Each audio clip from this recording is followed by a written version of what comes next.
So dear student, today we will discuss regarding the process of charging.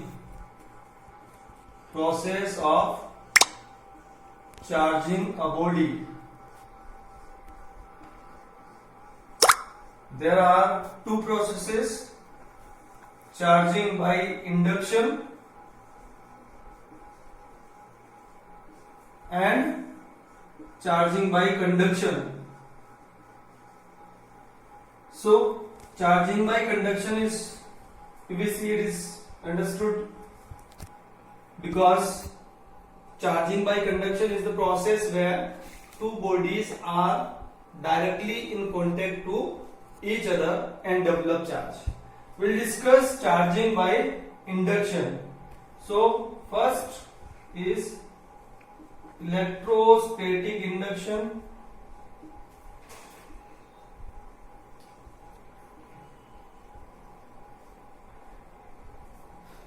Second is charging a sphere by induction, and third is charging two spheres. Charging two spheres by induction. We will discuss one by one. So first of all, what is electrostatic induction? Electrostatic induction. If you remember, earlier we had a discussion that if a glass rod is rubbed with silk, glass rod becomes positively charged while silk becomes negatively charged.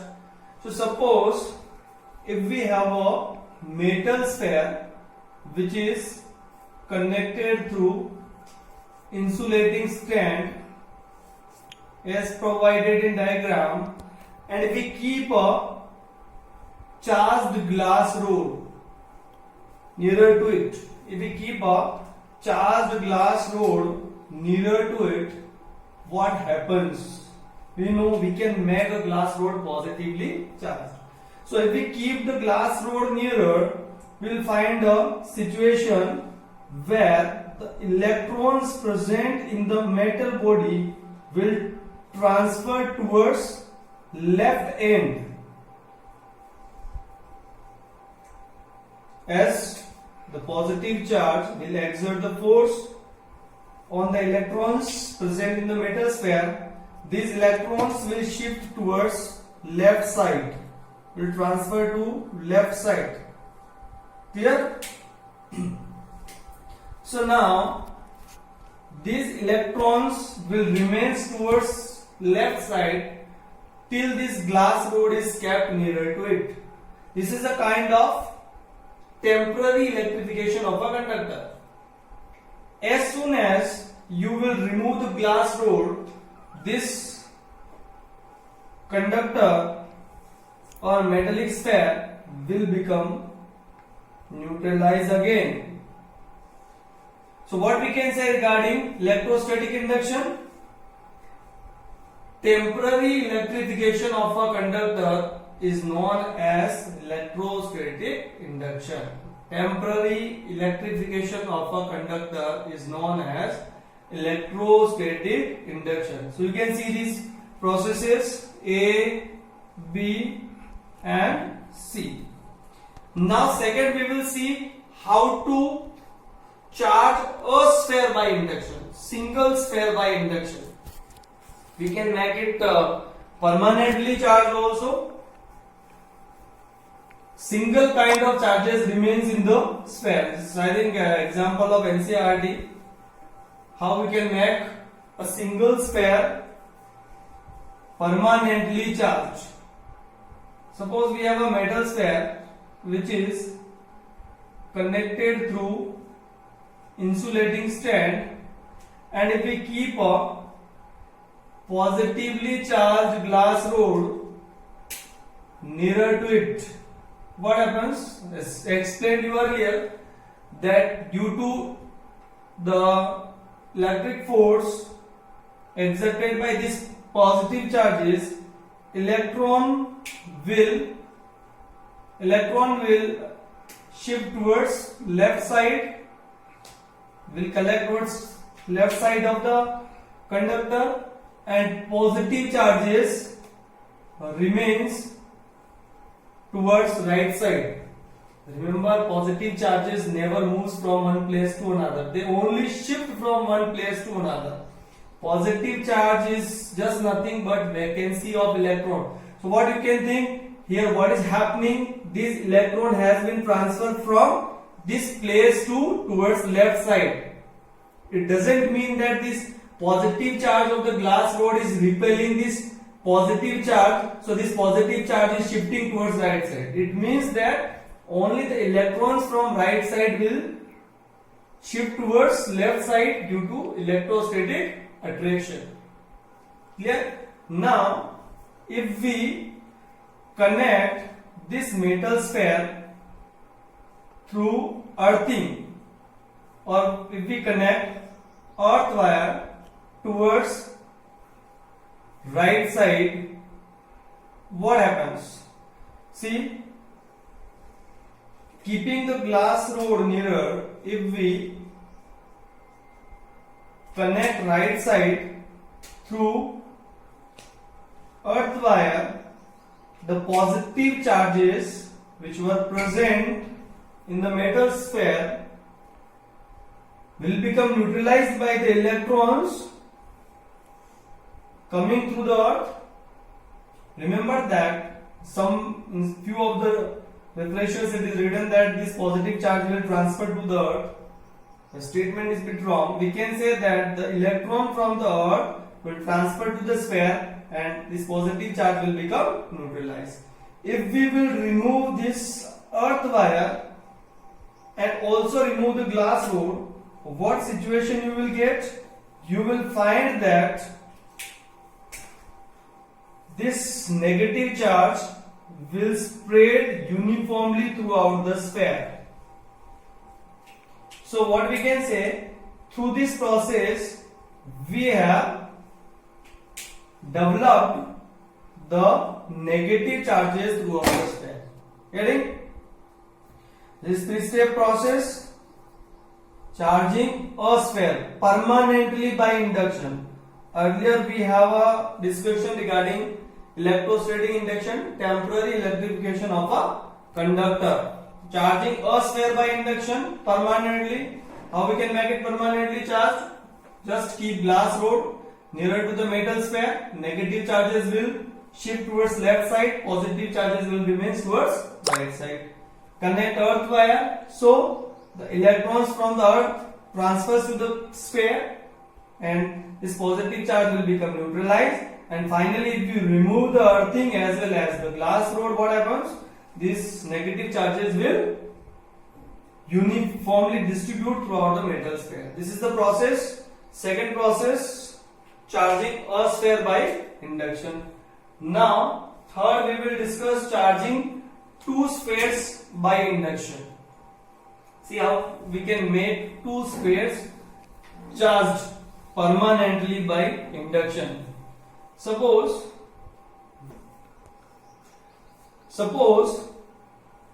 two metal spheres are connected through insulating stent kept in contact to each other as provided in diagram.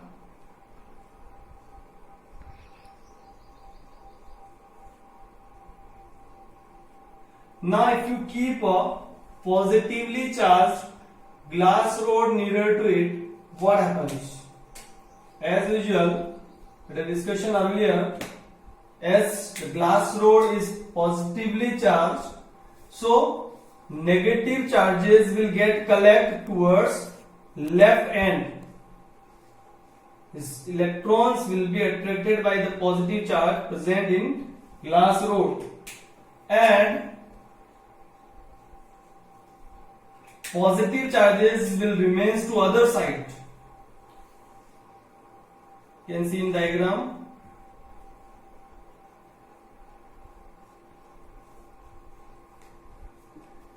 positive charges remains to other side. Remember that glass rod should remain closed. Now keeping the glass rod nearer, if you separate these spheres, what happens? You will find that these negative charges remains in one sphere and positive charges in other sphere, as provided in diagram.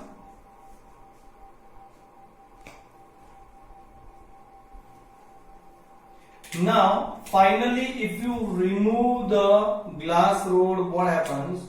You will find that if you remove the glass rod, these charges will uniformly redistribute throughout the sphere.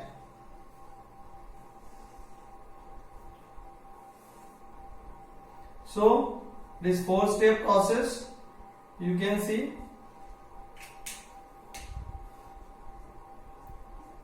the spheres has been permanently charged.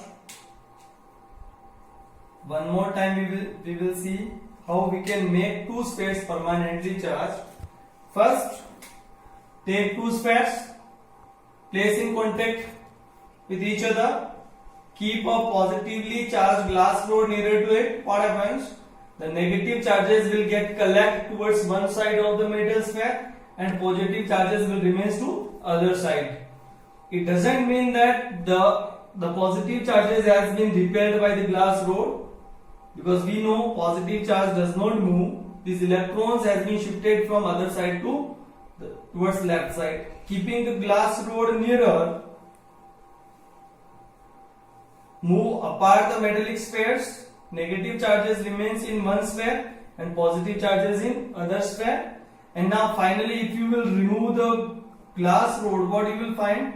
That these charges will distribute uniformly throughout the sphere. So this is the process of charging two spheres by induction.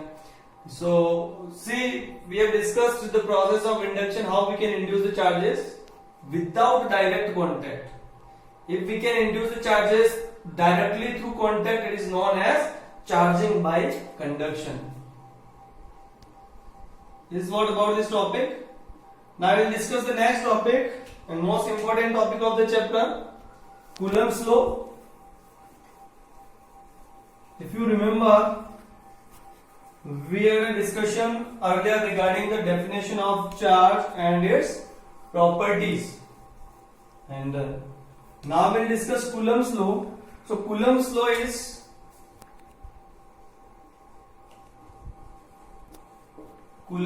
is directly related to the charges. Suppose 2 point charges are kept nearer to each other at r distance apart. Their magnitudes are q1 and q2. Coulomb's law states that the force, electrostatic force, or we can say electric force, acting between these two charges is directly proportional to the product of magnitude of charges, and this electrostatic force is inversely proportional to square of distance between them. There are two statements. First, force acting between these two charges is directly proportional to the product of magnitude of charges and inversely proportional to square of distance between them. So now if we combine both the equations together, what we can write down? Force, electrostatic force, is directly proportional to Q1 Q2 upon R square. And now we know that if we remove the proportional sign, we put a constant, F is equals to K Q1 Q2 upon R square, where K is known as electrostatic force constant electrostatic force constant. Remember that its value depends upon the medium. Medium means where the charges are kept. Like charges are kept in alcohol, or charges are kept in water or any other medium. Electrostatic force constant. The electrostatic force constant will give information about the type of medium. Clear? So now K is equals to 1 upon 4 pi epsilon naught. The K, which is electrostatic force constant, is also related through other constant epsilon naught, or we can say epsilon also. It depends upon the medium. Epsilon naught is absolute permittivity of free space. Absolute permittivity of free space. And its value is equal to 8.85 into 10 raised to the power minus 12. Now we are confused with the unit. We can calculate the unit of K also, which is electrostatic force constant, and unit of epsilon naught, which is absolute permittivity of free space. First of all, we will calculate the unit of epsilon naught, which is known as absolute permittivity of free space. You know very well that absolute permittivity, or we can say permittivity, gives information about type of medium where the charges are kept. So now if we calculate the unit of epsilon naught, we can calculate it through formula F is equals to, in place of K we can put 1 upon 4 pi epsilon naught Q1 Q2 upon R square, or we can write down epsilon naught is equals to 1 upon 4 pi F Q1 Q2 upon R square. Now 4 pi, no unit, 1 upon force, unit of force is Newton, Q1 charge, coulomb into coulomb upon meter square. So unit of epsilon naught is Newton inverse coulomb square m minus 2. And now we can write down this unit here, n minus 1 c square m minus 2. Remember, it is most important question asked so many times in examination, that what is the SI unit of absolute permittivity. Absolute permittivity of free space or absolute permittivity of any medium. Its unit is n minus 1 c square m minus 2. Now we can calculate the value of K. Value of K, as we know, K is equals to 1 upon 4 pi epsilon naught. Value of electrostatic force K constant. If we want to calculate its value for free space, 1 upon 4 into 3.14 into epsilon naught is 8.85 into 10 raised to the power minus 12. It comes 9 into 10 raised to the power 9. No need to calculate it. You have to remember the value of K, electrostatic force constant, in case if the charges are kept in free space. Remember, it comes 9 into 10 raised to the power 9. And if we see the relation between K, which is electrostatic force constant, and epsilon naught, both the units would be reciprocal. So what unit we can write down regarding K? N inverse we will write, and C square we will write C minus 2, M minus 2 we will write M square. This is the value of K, electrostatic force constant. One more thing you have to remember. What is the CGS unit? SI unit of charge, you know, coulomb.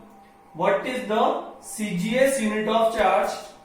CGS unit of charge is CGS unit of charge is ESU or state coulomb.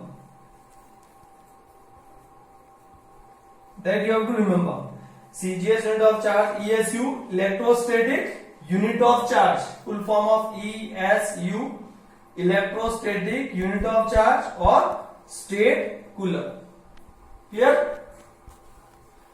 And value of K 9 into 10 raised to the power 9 Newton, coulomb C -2 m square, and the value of epsilon naught, remember epsilon naught is absolute permittivity of free space, its value is 8.85 into 10 raised to the power -12 and inverse C square m -2. So this is what about today. Remaining we will discuss tomorrow. Thank you so much.